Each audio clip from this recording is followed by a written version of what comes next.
Welcome to the Startups Roundtable podcast, where we discuss the science and art of startups with founders and the broader startup community. I'm Tony Hackett, and I've spent over a third of my B2B sales career either working for early stage startups or as a go-to-market and social selling mentor for founders and their teams. In each episode, we will explore various topics, including decision-making, team building, and growth strategies. Before we meet today's guest, I'd like to start with an acknowledgement of country. We acknowledge the traditional custodians of the land on which we meet. Here in Sydney, it's the Gadigal people. We pay respect to elders past, present and emerging, and extend our respect to all Aboriginal and Torres Strait Islander people attending today. My guest at the Startups Roundtable is Peter Thomas. On this podcast, we speak with founders and those who form the startup ecosystem. Having Peter join me today gave us an opportunity to explore the topic of skills and workforce transformation, recognizing that as the business world scrambles to adapt and reshape in the aftermath of the coronavirus, startups and their founders are not immune to this challenge. So let's get to it and meet Peter. Peter, thanks so much for joining me today. And I wonder if you could start by telling us a little bit about yourself and what you're up to right now.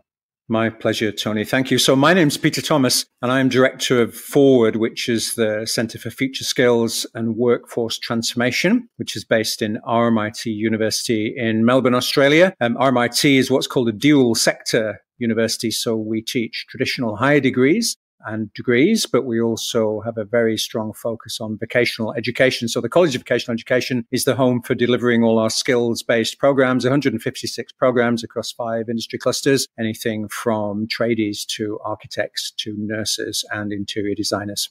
Peter, I must say the coming together of us in this conversation today and your introduction couldn't be more personal to me, by the way, having started my career. I left school at 15, did an apprenticeship. And so to have started in that vocational world, and I must say, I believe that some of the richest learning that I experienced was through that apprenticeship period. And maybe we'll get to talk about that a little bit today, about what it means to be indentured and what it means to be tested and licensed and the like, but also to think about having that full sweep of educational opportunity, such a rich environment. And we've worked through, or continue to work through, this COVID era that we're in. We start to think about work from home and the like, and it's too easy to confuse work from home with the future of work. I wonder if you could just speak a little bit to your understanding of the future of work and how you would like us to be thinking about the future of work. That's a big question, and there's lots of ways of going at it. So to start where you started, which is the work from home thing, has, I guess, it's always been around. I mean, for many people, some people, of course, who have to be in places to do things, so if you're an aircraft engineer, you've got to be where the aircraft are, so there's no working from home for you. But for the rest of us, I guess, and for many people, the kind of work from home has been going on for a long time. It's, in small pieces for many people. So driven, as we know, by the availability of technology, like the technology we're using today to do this podcast so we can do video and audio. It's just that it's kind of accelerated during the pandemic. I guess one of the things to kind of tease out here is the idea of that there is such a thing as the future of work. So I've been quite critical of that term, although I use it myself, that it's, and we wrote about it in our Medium blog where we publish a lot of our stories about the work that we do, that, the future is essentially unknowable. So, trying to predict that is largely foolish. But what you can do is really examine some of the things that are going on right now in the work that we do and try and tease out some possible things, some possible influences that might change the way we work in the future. And there are quite a few of them. One of them being, as you point out, the places that we work. So the space I'm sitting in right now in RMIT University is a very curious space. It's perched atop the Advanced Manufacturing Centre. So downstairs from me are a whole load of lasers that I don't really understand. And upstairs, we have our space, which is largely an experiment in the use of space. So we're doing what we call workplace making, which is to try and understand the new logic of space and how we work. So we're a team of 7 or so portfolio workers that come together in and around the ideas. The space is just a vehicle for that, but we're trying to experiment deliberately in trying to change the nature of space. So you can't see it, but around me are no desks and there are no workstations. There's just furniture, quite nice furniture created by a company called Winya, an Indigenous-owned furniture company that we use to try and it's lovely furniture to sit on and look at, but actually it's an experiment in the ways that we collaborate. So we've seen a noticeable difference in the ways that we behave because of the way we've created our workplace. And I guess that's what people have been doing at home when they've been confined to their homes during the various and long lockdowns in Melbourne and also elsewhere in the world, of course, is using space in a very different way. So one of the influences on the future of work, I think, will be the places where we work and a more deliberate attention to try and craft those places to make us do and think the things that we want to think. So there's one aspect of the future work, but there are a bunch of others. And again, we've been writing about this pretty extensively.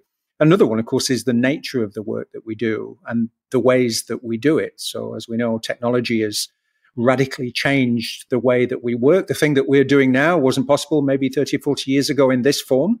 It may have been possible if you had very expensive equipment.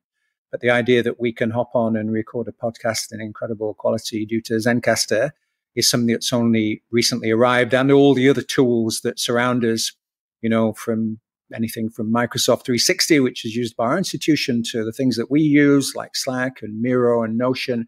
All of those tools have radically changed the way that we work. And I think it's easy to see them merely as tools, but actually they really do profoundly affect the ways that we think and therefore the kind of work that we do. But future work is a big topic, and there are countless millions of people speculating and pondering and building things to change the future of work. But my take on this is that the future is essentially unknowable. I mean, who would have predicted the pandemic in the way that it rolled out for us? But actually, all you can do is kind of look deliberately and carefully about the things that are going on around you to try and understand a bit about what the clues are, what the weak signals are of things that we might want to tap into.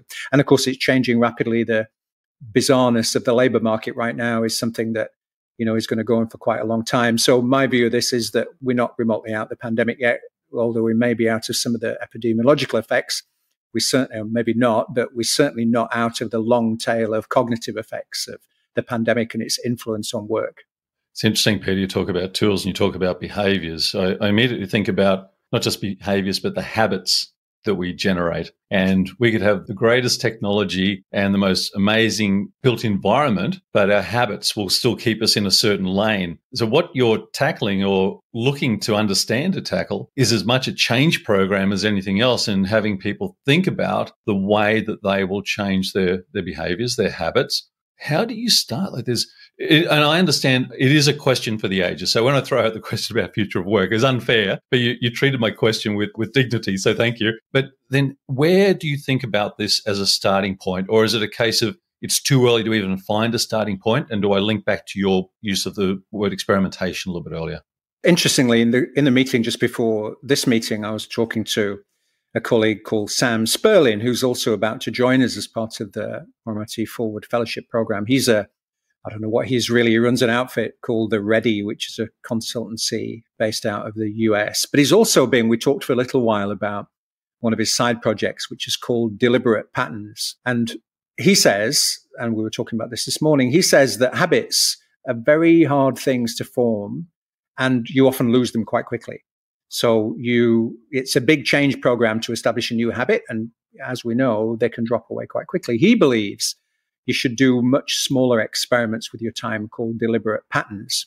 And deliberate patterns are things like you experiment with doing a small thing and see what effect it has on you. So for example, it could be, he's got a thing called a deliberate pattern library, which everybody can read about.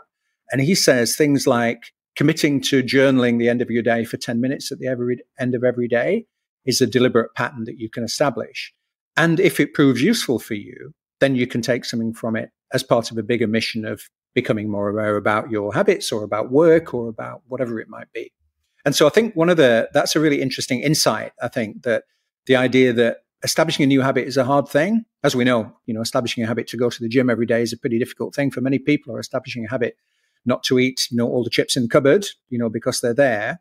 But actually making very small behavioral changes that are relatively low cost in terms of your cognition and are relatively easy to do, but see them as experiments. You don't have to stick to them forever. You just have to see their value. So I think there's a whole range of things. I think one of the things, to pull back to the question that we just talked about the future of work, one of the effects of the pandemic and our isolation in our homes and being forced to do things differently is it's thrown up a whole load of things we probably shouldn't have been doing in the first place.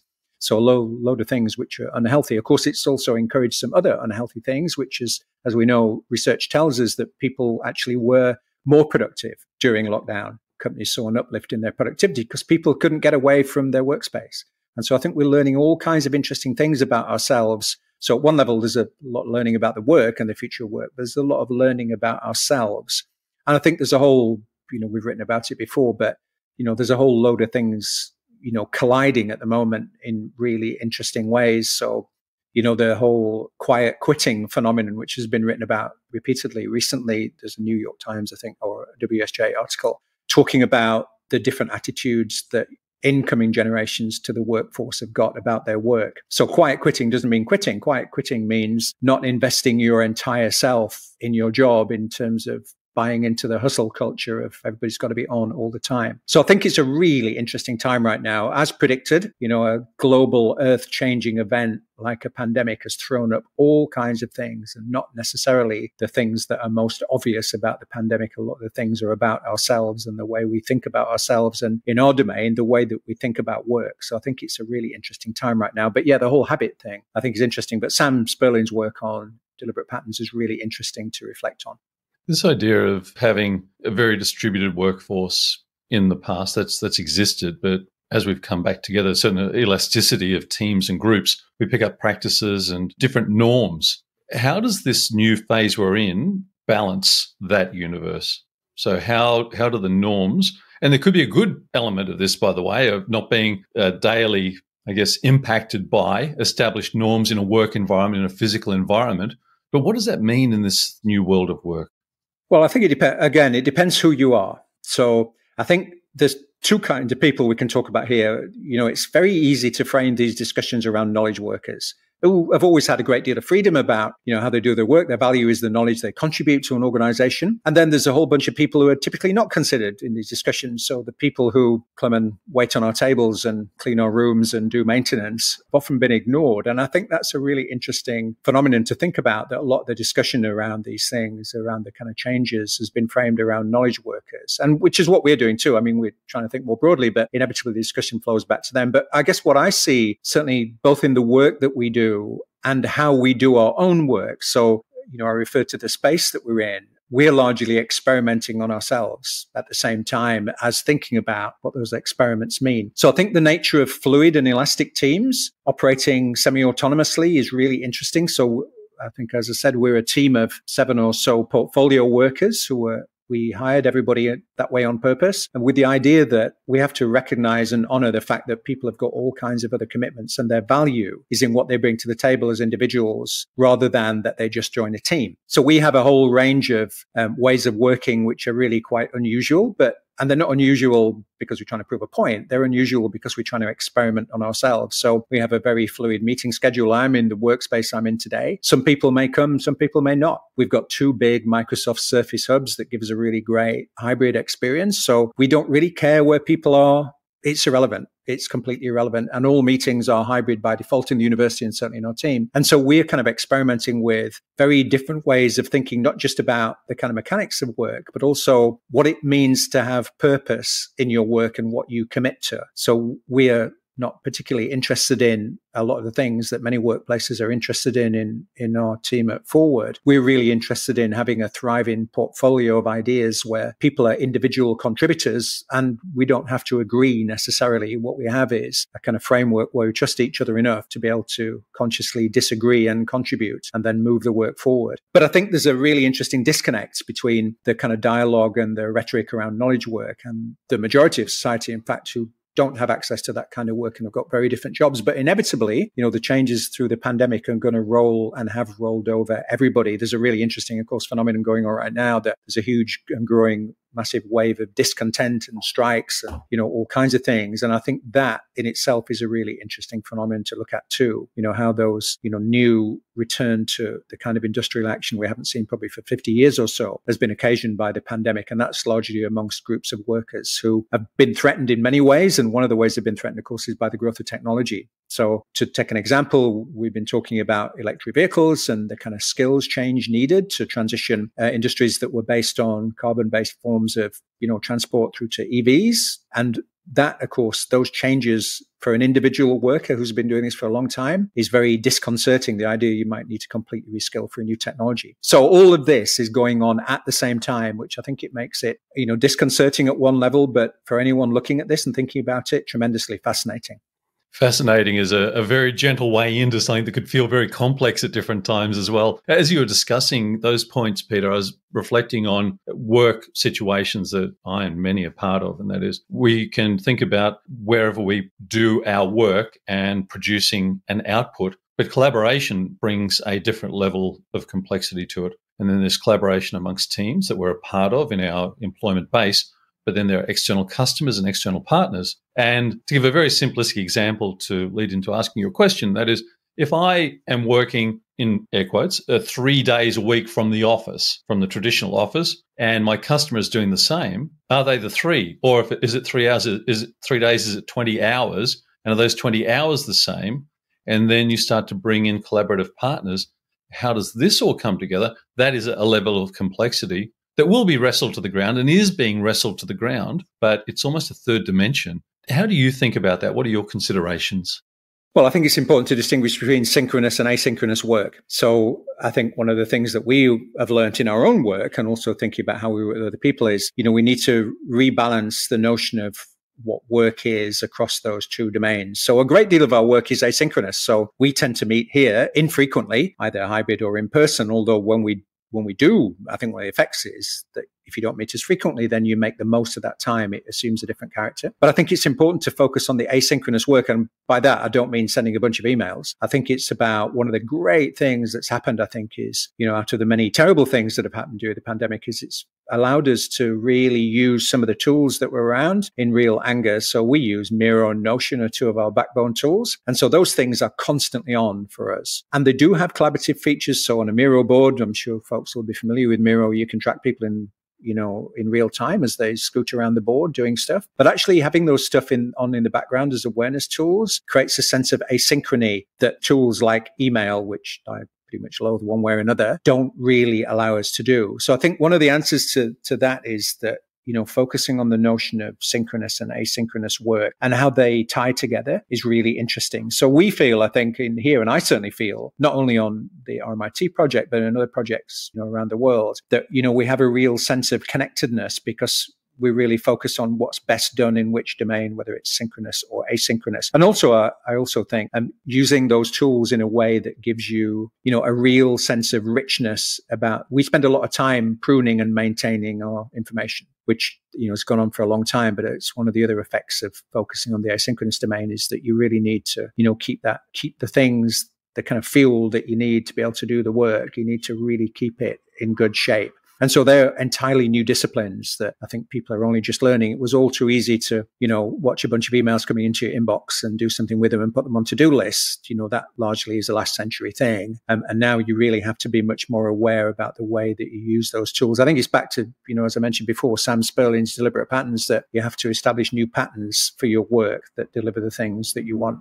I had a conversation just very recently on the podcast with Natalie Marina, who is the CEO and co-founder of Noti.ai, and a Ukrainian-based startup. Really interesting conversation. And they have this real-time transcription tool that would take our conversation here and provide a whole lot of richness out of the back end of it. We started talking about the tool, and then we started to discuss what it could mean in terms of diversity and inclusion and coaching. And it wasn't just about the tools being able to make the meeting more efficient, which it does all of that. But all of a sudden, if we had, for example, if we turned this conversation into text, it would soon show in black and white whether I was speaking 95% of the time and you 5%, or the language, there's no ambiguity there. Then we started to have a discussion around if that was the case, and it becomes a very real, tangible coaching opportunity as well, and learning opportunity for participants as to the way they actually do interact and how they behave and the type of language. And readability is something that we're familiar with from a text form. But all of a sudden, being able to have a readability discussion out of a meeting like this, it feels like there are some amazing opportunities to take advantage of as well. With your experiments, I'm curious to know, what have been some things you've done that have surprised you, either in the very positive or in the surprising way? So, I mean, I think that's interesting that, we use text transcription tools quite a lot. So we've started to publish our own podcast, which is based on people and things that we're interested in. And maybe you'll be on there before too long, Tony, and we'll get to reverse the roles. But we provide text transcriptions through Otter AI is the tool that we use. There are many, of course. And I think having that text record is really interesting because you can do things with it. Not only can you analyze it in any number of ways, which I think is a really interesting prospect. So you can look at it in terms of not only who's speaking, but to drill down a bit with some of the text tools available into what they say and to do some semantic analysis, but also to be able to put it out into the world in a way that, speech isn't necessarily easy to consume. So to put bits of your transcript out in whichever channel you choose to put them out, whether it's LinkedIn or Twitter or whichever platform you use, I think that's a really interesting thing to do. And of course, they provide a constantly growing and updated repository of the kind of conversations that you've had. So I think those tools are really interesting, but you're right, they can provide all kinds of outputs. So, it would be really interesting, although we don't record our own internal meetings, it would be really interesting, although we do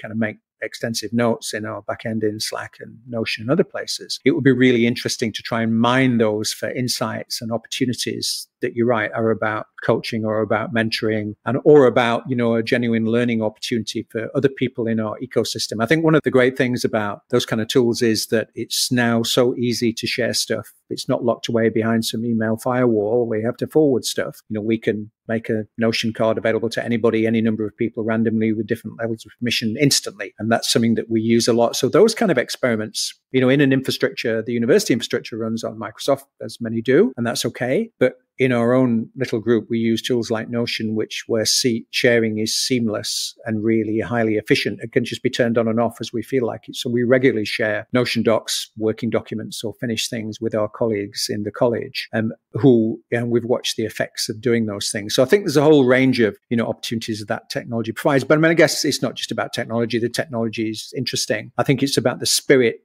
in which you do these things. So the notion of openly sharing, as widely as possible is something that we're committed to here. So we, within the bounds of any commercial confidentiality on a project, we try and share as much as possible with the widest number of people on the basis that will both help things change, but also bring us into contact with ideas and people that we haven't seen before, which, I guess in the work that we do is of a massive advantage.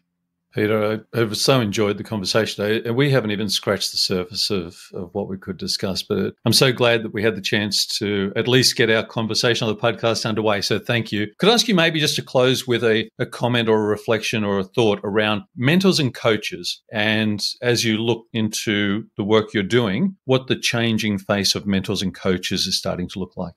So I think that mentoring and coaching, of course, are two different things. I've been an executive coach myself for a long time, so I've tried to improve my practice around that. Largely, I've coached C-suite executives. I think the coaching relationship is really interesting. I think a coach is something that everybody should have. And in fact, one of the programs that we're building here as part of Forward is a leadership program. And one of the elements is for aspiring leaders. And in fact, one of the elements is an experience of coaching to introduce people to some of the benefits of what that focused, concentrated discussion about your life and career can be. But of course, the mentoring thing is something that happens every day. So, whilst I'm in the hierarchy of things, I'm the director of the center and the manager of the folks that work with me, actually the relationship is simultaneously coach and mentor all the time. And it's interesting to try and watch my colleagues also mentoring and coaching each other. So we've got a strong focus on wholeheartedly engaging in the work of others, not only to support them, but also to improve your own understanding and practice. And I think that's, only going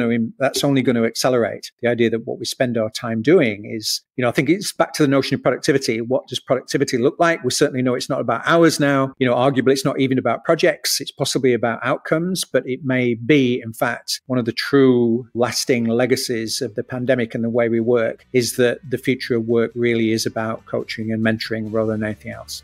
Fantastic place for us to wrap up today. Peter, thanks so much for joining me. Look forward to speaking to you again very soon, but I appreciate your time today. My pleasure, Tony. I hope you enjoyed today's episode. Feedback is always welcome, and I would appreciate introductions to potential future guests to invite onto the podcast. But that's it for today. Thanks for listening, and bye for now.